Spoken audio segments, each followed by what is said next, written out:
오늘은 맥주 감사주일입니다. 이 맥주 감사절은 우리 기독교인들만 알고 지키는 절기인데, 맥주라 하면 보리를 추수했기 때문에 감사해서 하나님 앞에 제사를 드리는 그 절기, 그래서 보리 맥자를 써서 맥주 감사주일이다, 그렇게 우리는 이야기를 합니다.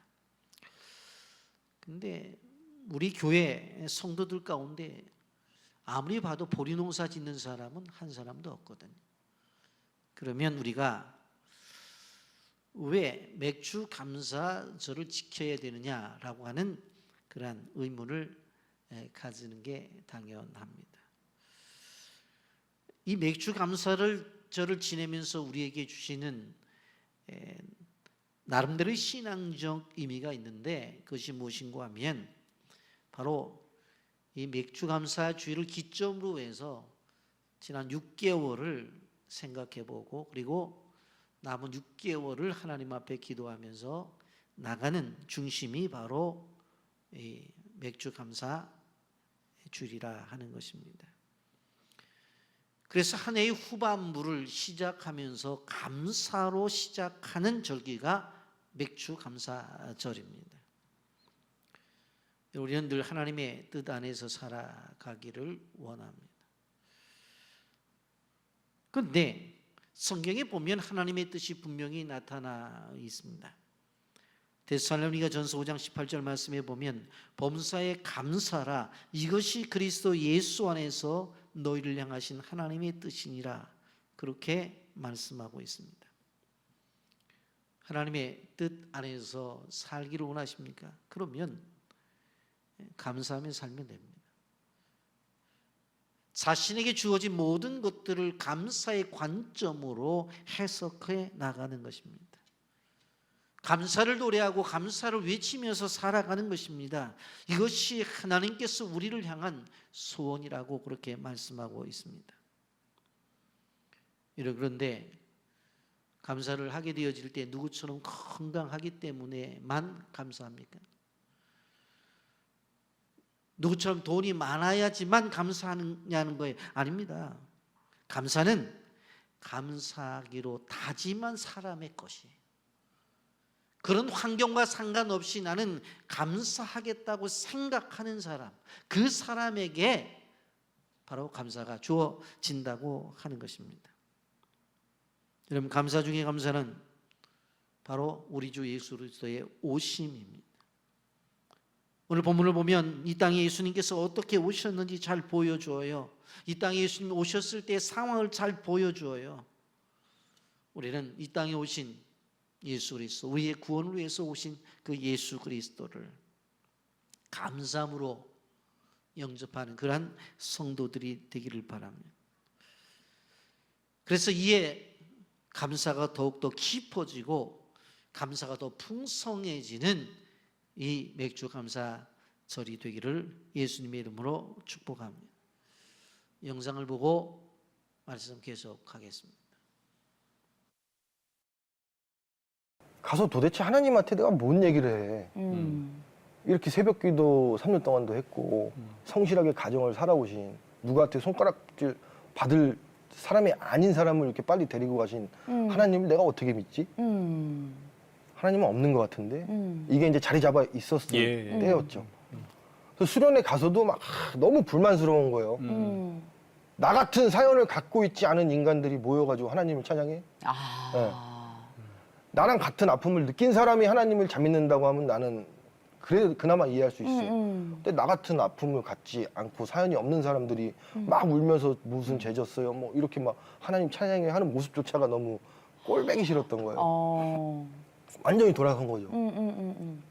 그래서 뭐 거기서 이제 설교하시는 분들이나 찬양하는 뭐 이런 저와 같은 또래의 사람들이 막 하면 거기서 욕을 해버렸어요. 마음을 정리했고 다시 수련회로 돌아가죠. 돌아가서 돌아가니까 그때 그 다음부터가 완전 드라마인 거예요. 거의 못해도 한 뭐 2,000명, 뭐 3,000명 모일 수 있잖아요. 아. 그 사람들이 전부 저를 안아주는 거예요. 와, 저는 그렇게 사랑을 받을 사람이 아니라고 어렸을 때부터 살아왔는데 모든 사람들이 저를 위해서 눈물을 흘려주고 손을 올려주고 아니 그 예배는 그냥 온전히 저를 위해서만 예. 드리더라고요. 그러면서 다시 한번 좀 거듭나게 됐다. 그런 슬픔을 다 정리를 할 수 있었어요. 그러면은 그 위대한 탄생은 또 어떻게 나가게 되신 거예요? 부활의 김태현이요? 아, 예, 선생님. 그랬죠. 당신을 내가 부활시킵니다. 이러는 거예요. 떨어졌는데? 예, 떨어졌거든요. 부활시킨대요. 어머. 그 전화를 받고 막 집으로 뛰어 올라가서 예, 예. 어머니한테 엄마, 나 부활됐대. 어머니 입에서 딱 나오는 말씀. 뭐래? 할렐루야! 이게 나오는 할렐루야. 거예요. 셋이서 막 껴안고 막 거의 그때 축제 분위기였죠. 네.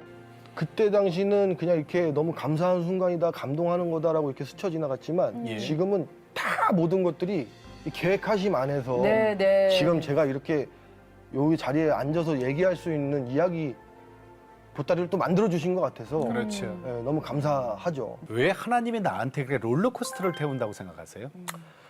나누기 위해서 그러지 않았을까 싶어요. 나누자. 네. 나누기? 어떤 나누기?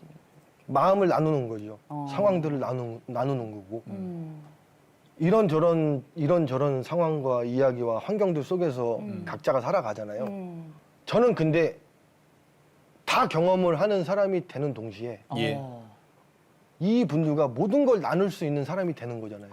그러네. 그러니까 하나님이 저한테 바라시는 건 또 저한테 주시는 약간 은사 같은 건 예. 너가 어디 던져줘도 대화가 통할 수 있고 그러네. 경험을 했었고 아멘. 예, 그런 실 상황을 커뮤니티 할 수 있는 그렇지. 이런 사람으로 만드시는 거 아닌가라는 생각이 들어요. 예를 그러니까. 들면 뭐 얘기 들었을 때 이렇게 모르고 지나가는 경우도 있고 하고 그냥 모르면은 지나갈 수도 있잖아요. 네네. 저는 딱 들으면 그거 나도 해봤는데 나도 경험해봤는데 나도 그거 알아요. 이런 네. 식으로 이제 소통이 되는 사람.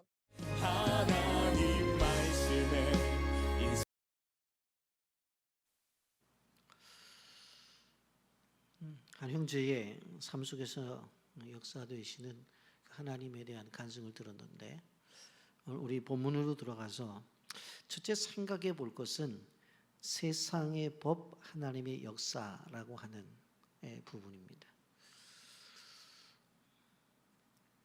그럼 역사를 주관하시는 분은 하나님이십니다. 오늘 1절 말씀에 보면 그때의 가이사 아구스도가 영을 내려 천하로 다 호족하라 하였으니 그렇게 말씀해요. 로마 제국의 통치자였던 황제 가이사 아구스도는 자신의 정치적인 목적을 위해서 자기가 통치하는 로마 제국 지배를 받던 백성들에게 호적 명령을 내립니다. 더 많은 세금을 걷기 위해서 그리고 정확한 호적 등록을 통해서 혹시 전쟁이 일어나면 병력 징집을 해야 되기 때문에 이런저런 이유로 이 호적 명령을 해서 이제 호적 등록을 해야 되는 그런 상황이었습니다. 사실 그런데 우리가 생각해 보면 호적 명령의 사실은 하나님 말씀의 성취였다고 하는 것을 우리는 알아야 되는 것입니다. 예수님의 부모인 요셉과 마리아는 이제 해산할 즈음에 베들레헴이 아니라 그곳에서 멀리 떨어진 나사렛에서 살고 있었습니다. 지금으로 말하면 서울에 산 것이 아니라 강원도에서 살고 있었다는 이야기입니다. 그러니까 호적 명령이 떨어지니까 이제 어떻게 되어져요? 베들레헴에 가서 호적을 이제 등록해야만 됐던 그런 상황이었습니다. 여러분, 그런데 성경은 이미 메시아가 베들레헴에 태어날 것이 예언되어졌습니다. 여러분 우리가 한번 생각해 보십시오. 가이사 아구스토가 자신의 정치적인 목적을 위해서 자기 고향 땅에 가서 다 호적을 하라고 명령을 했어요. 그래서 그 명령을 따라서 지금 바로 마리아와 요셉이 떠나게 됩니다. 그런데 성경을 보니까 그게 예언의 성취라고 하는 것입니다. 세상의 움직임 속에, 세상의 법 속에 하나님의 역사가 담겨져 있는 것을 우리는 볼 수가 있습니다. 분명 이렇게 예언했습니다. 미가서 5장 2절에 베들레헴 에브라다에 너는 유다의 족속 중에 작을지라도 이스라엘을 다스릴 자가 내게로 나올 것이라. 그의 근본은 상고요 영원에 있느니라 그랬어요. 베들레헴을 향해서 너는 유다 족속 중에 작지 않다. 이스라엘을 다스릴 자가 내게서 나온다고 그런 예언을 했단 말이에요. 메시아가 베들레헴 땅에서 태어날 것에 대한 정확한 예언이 있었다고요. 그런데 어떤 일이 벌어져요? 로마의 총독이 호적하라고 하는 명령이 떨어지는 거예요. 그 결과 그 명령을 따라서 요셉과 마리아는 힘들고 먼 도보 여행을 해서 베들레헴에 오게 되어진 거예요. 4절 5절 말씀에 보면 요셉도 다윗의 집 속속임으로 갈릴리 나사렛 동네에서 유대를 향하여 베들레헴이라 하는 다윗의 동네로 그 약혼한 마리아와 함께 호적하러 올라가니 마리아가 이미 잉태하였다. 오늘날 세상을 바라보게 되어지면 세상을 움직이는 것들이 정치인들이 움직이는 것 같은 느낌이 듭니다.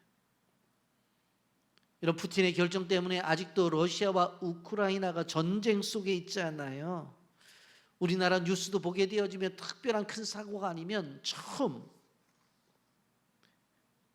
뉴스 시작하는 것을 보게 되어지면 정치적인 이야기들, 정치인들의 활동을 먼저 뉴스의 앞에 두고 있는 것을 볼 수가 있습니다. 그러나 우리는 그 역사의 깊은 속에 보게 되어지면 하나님의 뜻이 움직이고 있는 것을 보게 되어져요. 여러분, 오늘 본문이 그것을 이야기하고 있는 거예요.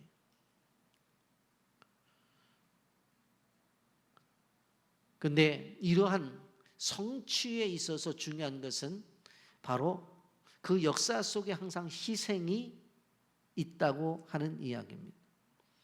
주님의 뜻을 이루기 위해서는 누군가의 희생이 필요하다고 하는 거예요.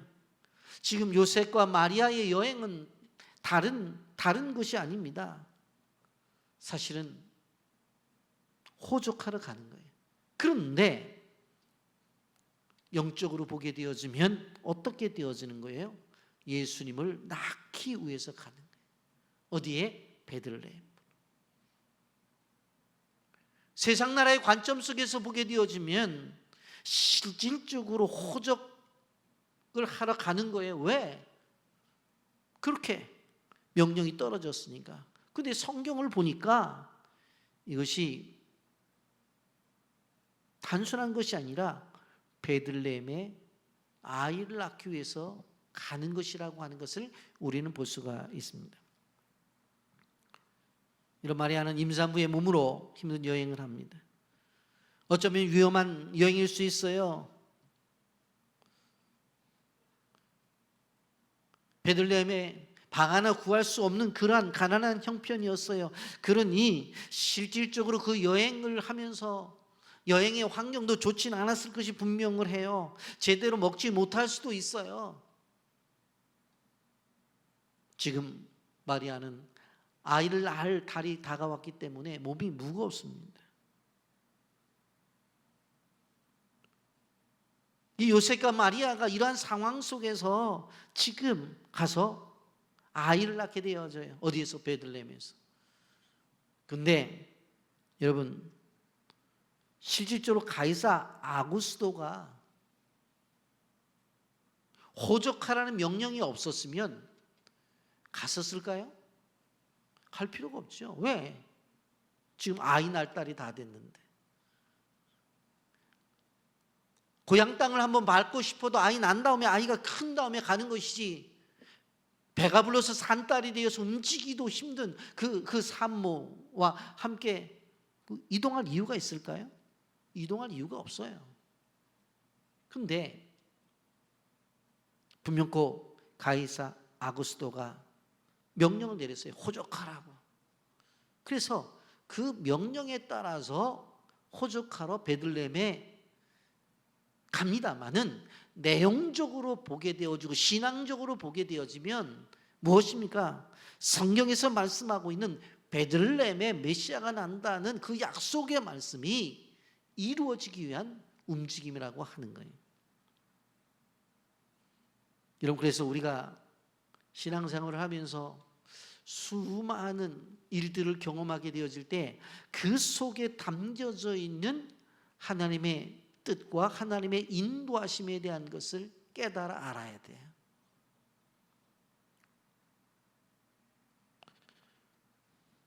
여러분, 하나님의 뜻을 성취하기 위해서는 누군가의 희생과 고난이 필요하다는 것을 알아야 돼요. 오늘날 우리나라 위상이 세계적으로 얼마나 높아졌는지는 모든 사람들이 다 알고 계실 겁니다. 우리가 선교하고 있는 필리핀이나 캄보디아나 인도네시아만 하더라도 그냥 거기에 공무원 기본적 월급이 한 30만 원 정도 돼요. 그들이 한국에 와서 노동만 해도 10배를 벌을 수 있으니까 끊임없이 한국에 오고 싶어 하는 거예요. 그래서 동남아 사람들에게는 한국은 꿈의 나라가 되었어요. 그래 한국에 들어오기 위해서 한국어를 배우는 일들에 아주 열풍이 있는 것을 볼 수가 있습니다. 선교사님들이 파송을 받을 때도 실질적으로 한국어 교사 자격증을 가지고 나가서 다른 일보다도 주변에 있는 사람들에게 한국어를 가르치면 수많은 사람들이 몰려들어요. 한국의 K-팝 열풍은 세계를 강타하고 있죠. 한국이 문화 강국이 되었어요.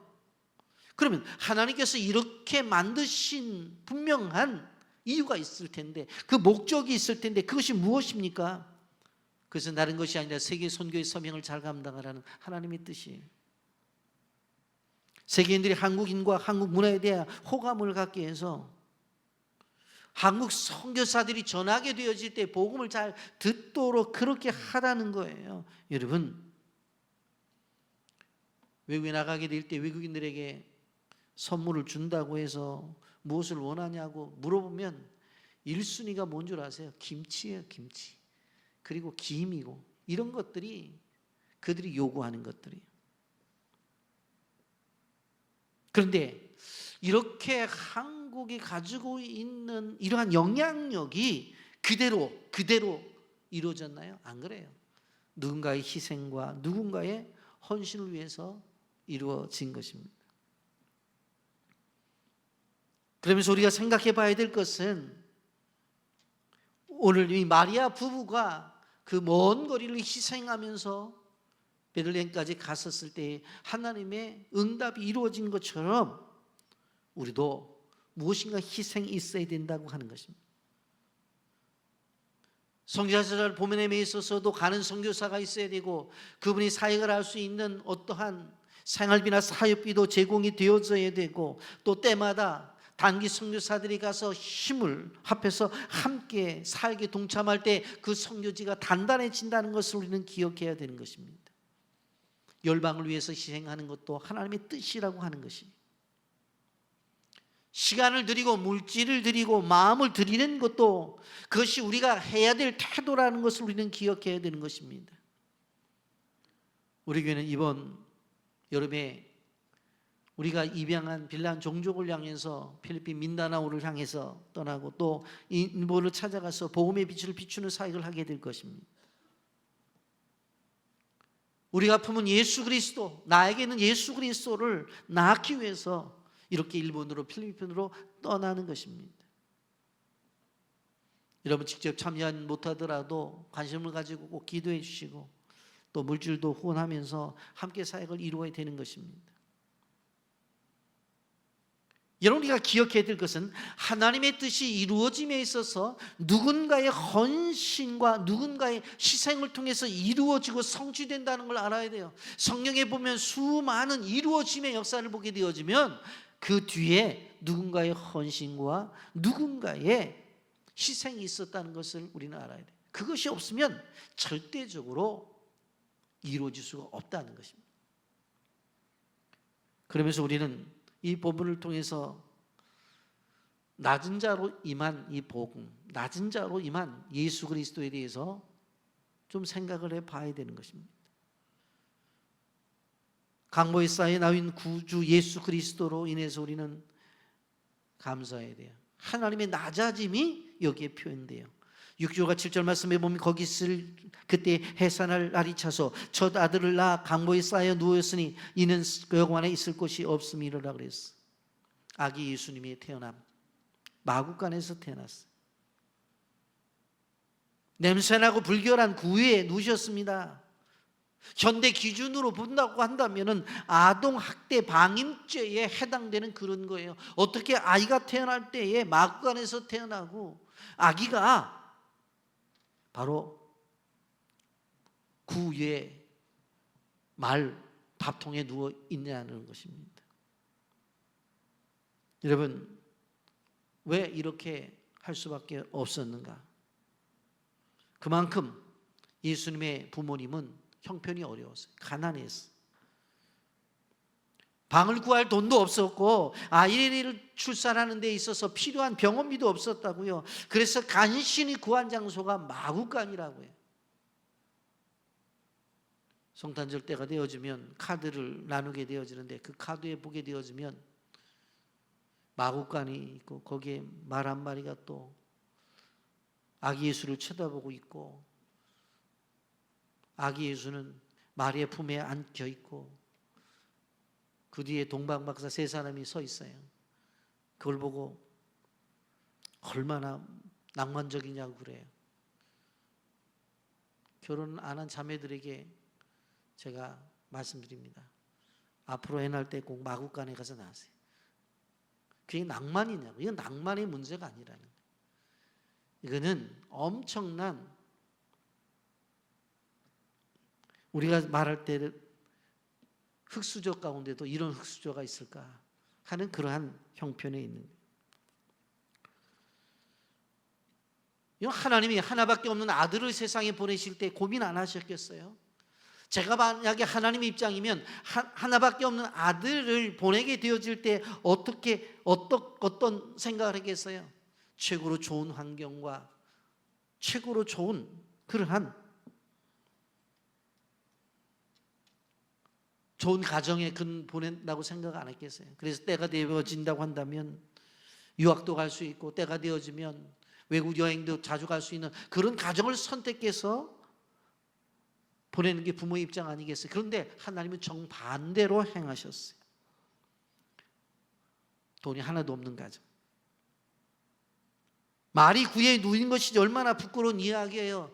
자기 아내가 아이를 낳을 데가 없어서 말 구에 누웠다고? 여러분, 예수님은 이러한 극빈적인 가정에서 태어났고 그런 가정에서 자라난 것을 볼 수가 있습니다. 여러분, 이것이 우리에게 주는 의미가 무엇입니까? 바로 예수님이 이런 형편의 사람들을 이해하고 이런 형편의 사람들을 세워가기 위해서 하나님의 어떤 의도가 담겨져 있는 것을 볼 수가 있습니다. 여러분, 가난이라고 하는 것은 많은 기회를 놓치게 하는 것입니다. 하고 싶은 거 다 못해, 가난하면. 그렇잖아요. 먹고 싶은 거 다 못 먹잖아요. 입고 싶은 거 다 못 입잖아요. 가고 싶은 거 다 못 가잖아요. 선택의 자유가 없는 게 가난이에요. 그래서 나가다 보면 그 심한 결핍 때문에 심한 열등감에 빠지기도 하는 것입니다. 그런데 예수님의 출생을 통해서 예수님이 그런 가정에 태어났고 예수님이 그런 가정에서 자라났다는 것을 생각해 볼 때에 우리가 많은 위로를 받을 수 있다고 하는 것입니다. 예수님이 그런 가정에서 태어나서 자라났기 때문에 열등감이 있었다 그런 얘기 없잖아요. 다른 사람들에 대한 원망과 적개심이 있다는 그런 얘기도 없어요. 오히려 건강한 인격으로 자라났던 것을 볼 수가 있습니다.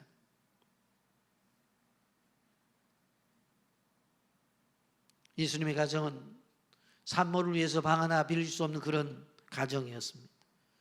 그런 가정에서 태어났고 그런 가정에서 자라났고 그런 가정에서 교육을 받았어요. 그게 우리 주님이에요. 그렇게 가난을 경험했기 때문에 그 누구보다도 가난을 기피하시고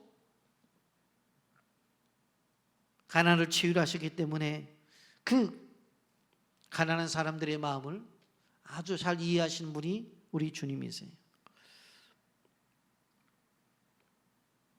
평생 부자로 태어나서 부자로 산 사람들은 가난에 대한 이해를 잘 하지 못해요. 그 가난한 사람들을 무시하고 가난한 사람들을 손가락질 할 때가 있어요. 그런데 세상을 구하러 오신 메시아가 하나님의 아들이 이런 모습으로 이 땅에 태어나셨다는 것은 극한 가난을 경험했다는 이야기입니다. 그렇다고 해서 예수님께서 부모를 탓하거나 그러지 않았어요. 열등감에 빠져 살지도 않았어요. 메시아로서 자신의 길을 가는 데 있어서 전혀 지장을 받지 않았어요. 정체성이 분명하셨던 것을 볼 수가 있습니다. 이렇게 태어나고 이렇게 살았기 때문에 가난한 사람들의 친구가 될 수 있었습니다. 여러분, 우리가 생각해 본다면 예수님은 때로 세금 낼 돈이 없어가지고 베드로에게 뭐라고 말해요? 낚시질을 해서 생선 한 마리 잡으래요. 그리고 그 생선을 잡으면 그 속에 동전이 하나 들어있을 텐데 그것 갖다가 세금 내라고 그렇게 말씀도 하셨어요. 수많은 사람들이 자기의 말씀을 들으려고 들어왔잖아요. 그러면 그렇게 왔으면 그 사람들이 식사 대접을 해야 되는데 돈이 없어요. 그래서 어린아이의 도시락 떡 5덩어리와 물고기 2마리로 어떻게 해요? 5,000명을 먹이는 거예요. 식사 대접을 그렇게 하는 거예요. 예루살렘 도성에 입성하게 되어질 때 자기 나귀가 없으니까 남의 나귀를 타고 입성을 하잖아요. 여러분, 이렇게 예수님이 가난하게 사셨다는 거예요. 예수님 가난한 사람들의 친구가 되어 주셨어요. 그래서 교회는 가난한 이들을 환영하는 교회가 되어져야 돼요. 여러분, 우리도 오늘 각 부서에 이제 성경학교 수련을 해야 되니까 헌금 봉투를 나눠드렸고, 뭐 다음 주에는 이제 단기 선교를 위해서 또 헌금 봉투 나눠드리고 끊임없이 헌금하는 일들이 있어요. 그리고 기본적으로 11조를 하고 감사 헌금하고 뭐 교육 헌금하고 우리 뭐 선교 헌금하고 헌금하잖아요. 우리는 너무나 당연한 풍토 속에 살아가니까 그냥 자기 형편에 맞춰서 헌금을 해요. 그런데 교회 생활을 오래 하지 못한 분들이라든가 처음 분들은 부담스러운 거예요. 근데 그런 분들을 이해를 해야 된다는 거예요. 그런 분들에 대해서. 여러분, 우리가 알아야 될 것은 예수님은 평생 동안 부자로 사신 적이 없어요. 그래도 하나님의 뜻을 성취했다니까. 가난하다고 해서 하나님의 뜻을 성취 못하는 것이 아니라 말구육간에서 태어나셨죠. 자라나면서 아버지 먼저 돌아가셔가지고 가정을 책임지셨잖아요. 그 나이 30이 되셔서 사생애를 정리하고 공생애로 나가는 그 분, 그래도 끝까지 가난한 인생을 살았잖아요. 그렇다고 예수님이 하나님 주신 비전을 이루지 못했나요? 아니에요. 다 하셨어요. 그래서 제가 늘 말씀드리잖아요. 하나님의 나라는 비전의 문제고 가치의 문제지 돈의 문제가 아니라고. 여러분, 교회는 가난한 사람들 귀하게 여겨야 돼요. 그분들에게 더 높은 자리를 내줘야 돼요. 절대로 무시하거나 그분들을 낮게 평가하는 것은 잘못되는 거예요. 직장도 없는 분들, 옷도 허름하게 입는 분들, 헌금을 제대로 할 수 없는 그런 분들을 귀하게 존귀하게 여겨야 돼요. 왜 그래요? 예수님도 그렇게 사셨으니까. 여러분, 절대로 사람을 직업으로 평가하지 마세요. 사는 집이 몇 평이냐 그것을 가지고 평가해서는 안 돼요. 타는 차가 무슨 차냐고 그것을 가지고 평가해서는 안 돼요. 물질적 기준을 가지고 사람을 평가해서는 안 된다는 거예요. 물론 세상 나라는 그렇습니다. 세상의 나라는 그래요.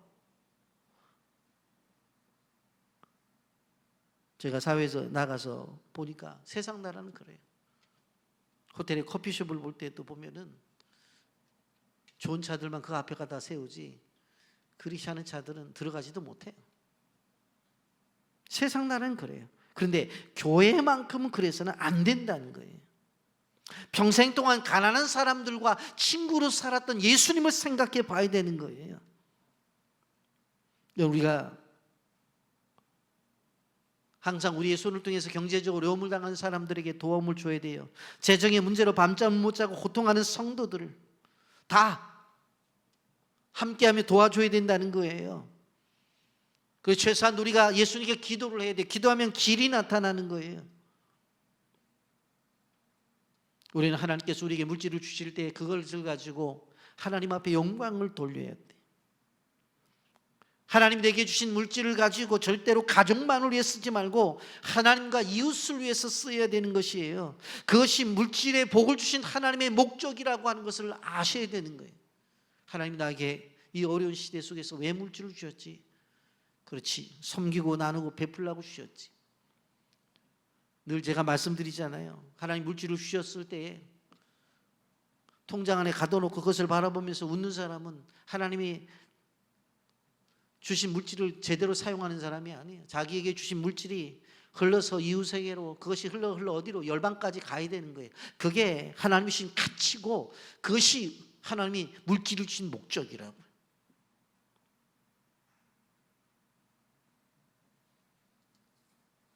여러분, 그래서 하나님께서 내게 주신 물질이 있다고 한다면 물질을 끊임없이 나누고 베풀어야 돼. 그래서 오늘 우리는 또 한 가지 생각해 봐야 돼. 나의 빈 방은. 그러면서 한번 질문을 던져봐야 돼. 예수님께서 태어나실 때 방 하나 구할 수가 없었어요. 직접 하반절에 이는 여관에 있을 곳이 없음이로라 그랬어요. 아무리 세상의 인심이 바뀌어도 그렇지 어떻게 갓 태어나는 그 산모를 위해서 방 하나 주질 않느냐고요.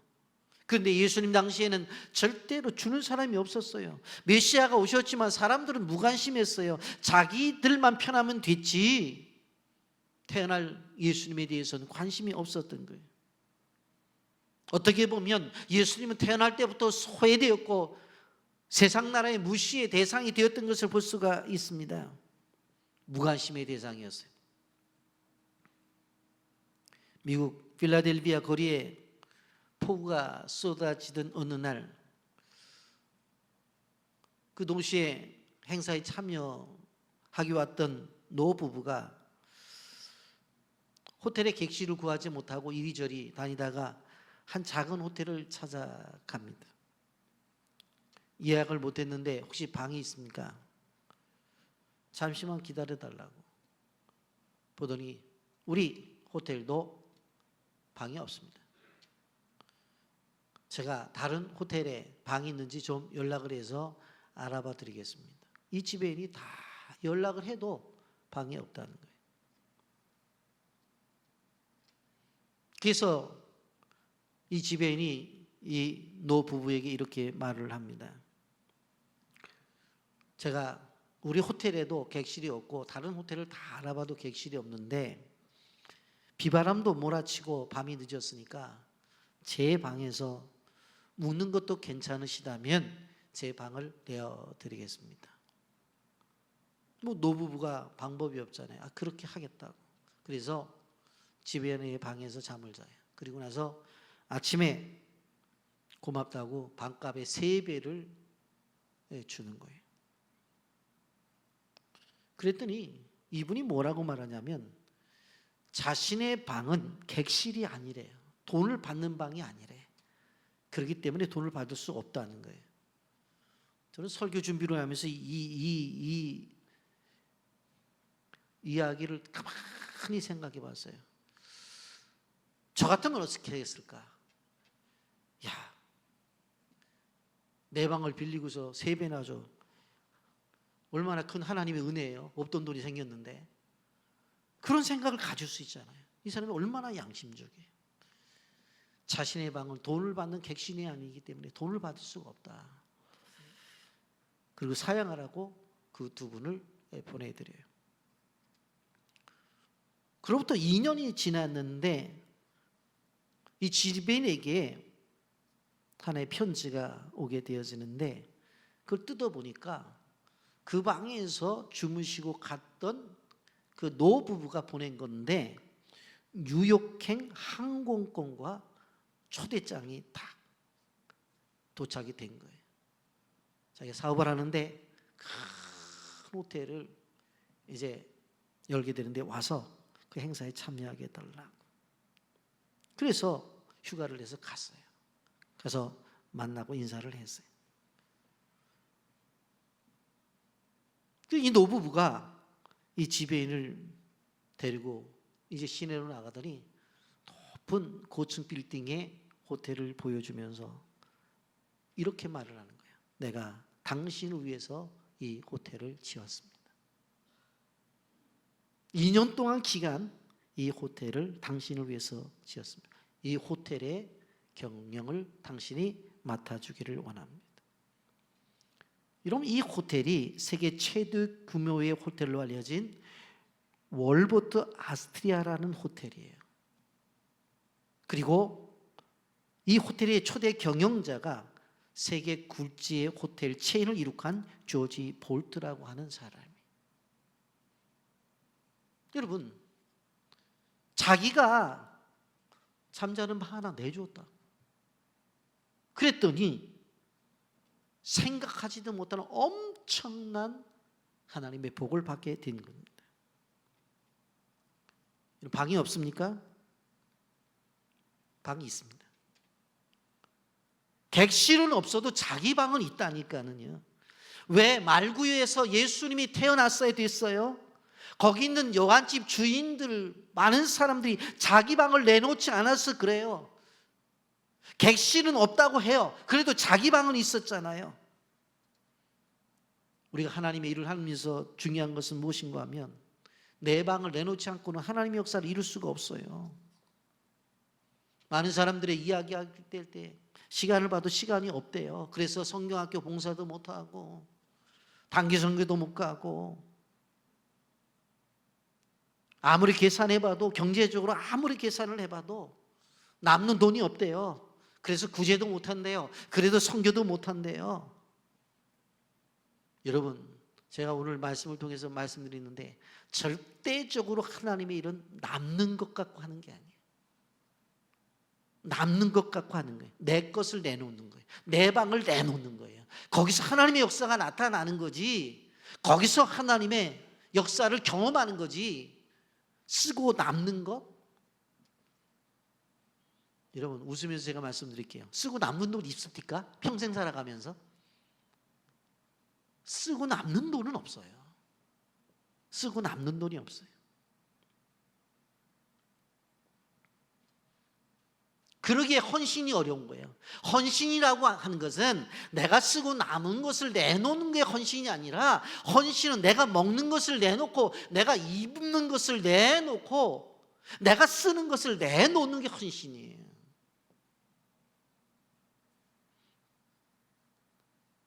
그렇잖아요. 우리 토요일 날이면 우리 집사님들 나와서 어제도 청소하시던데 보면 24시간이라는 그 시간 안에 시간을 활용해서 오신 거잖아요. 자기 몸으로 걸렸다고 하는 거잖아요. 자기 몸이잖아요. 자기가 하는 거지 헌신이. 그렇잖아요.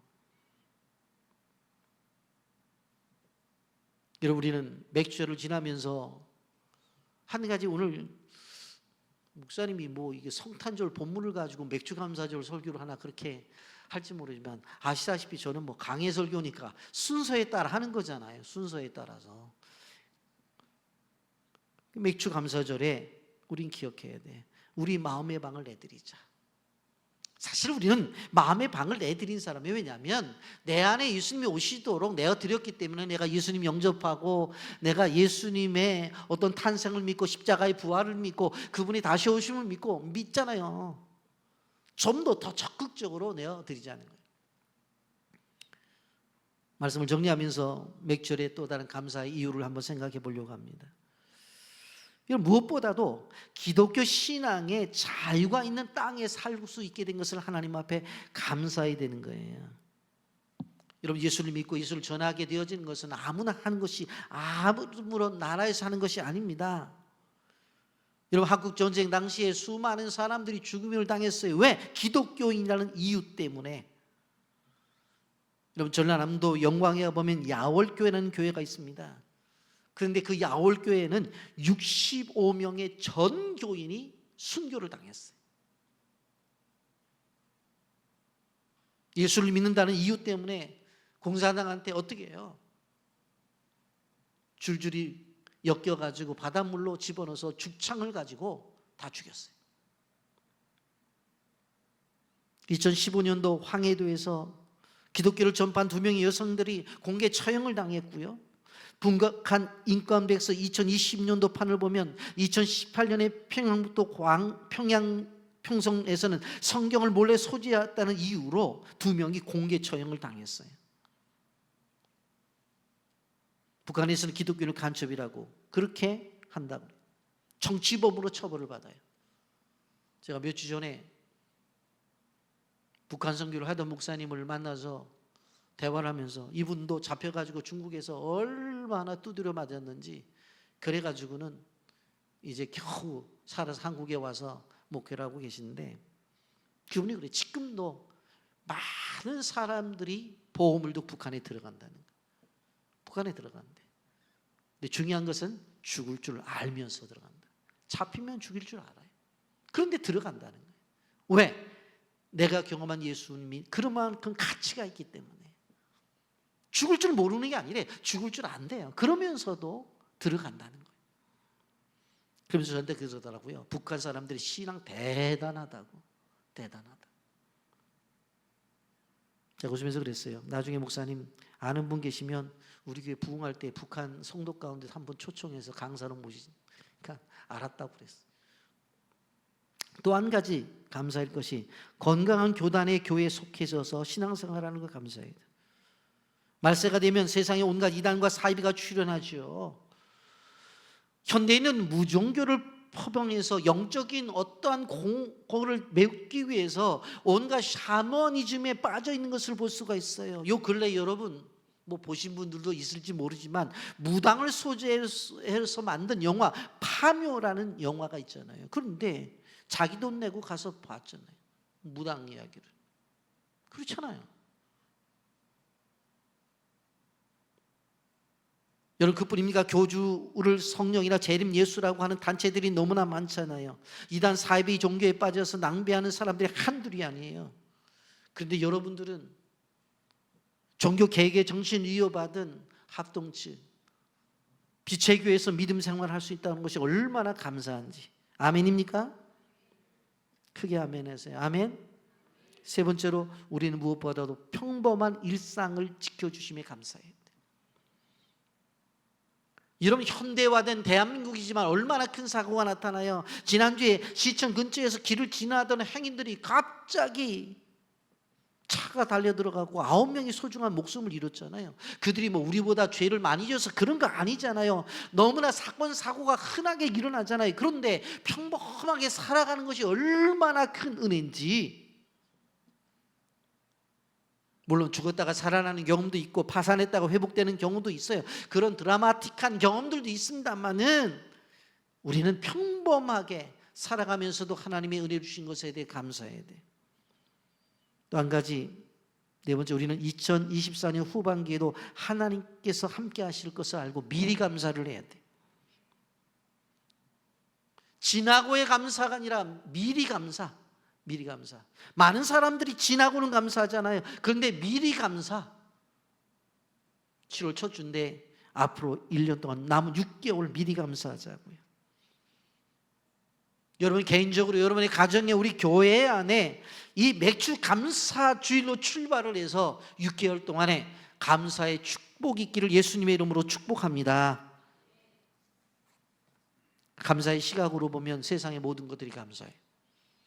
감사의 안경을 끼고 보면 얼마든지 감사할 수가 있습니다. 예수님 오심에 대해서 감사하고 예수님이 십자가의 죽으심도 감사해요. 예수님이 다시 오시겠다고 약속한 것이 감사하고 그 가운데 성령으로 나와 동행해 주신 것이 얼마나 감사해요. 직업은 달라도 형편은 달라도 상황은 달라도 다 감사할 수 있다고 하는 거예요. 오늘 브라이언 트레이시의 말로 오늘 설교를 마치려고 해요. 하나님은 인간의 선물을 줄 때 시련이라는 포장지를 싸서 주신다. 선물이 클수록 더 큰 포장지에 쌓여 있다고 하는 것입니다. 큰 선물일수록 포장지가 더 클 수밖에 없잖아요. 그러니 큰 시련이 있다고요?